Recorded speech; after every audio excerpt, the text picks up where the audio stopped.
Одлуката падна. General Motors одесенува преку нордиските земји и само со електрични модели се враќа во Европа.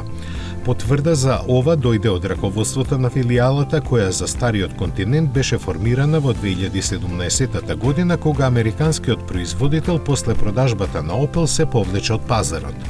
Веќе е отворена канцеларија за напреден дизајн во Велика Британија, а Центарот за иновации во Ирска е проширен. Листата на возила со кои General Motors ќе се релансира во Европа не е финализирана, но на неа ќе има модели од повеќе марки. Скоро сигурен е Cadillac Lyriq, а сериозни потенцијални кандидати се Chevrolet Equinox и Blazer и посебно кинескиот Buick Electra, заради склоноста на европјаните кон помалите возила. Од тие причини малку е веројатно пристигнувањето на GMC Hammer и Chevrolet Silverado, што можеби и ќе се смени ако Ford предизвика силен интерес со својот F-150 Lightning. Сепак, сето ова засега е во сферата на предпоставките.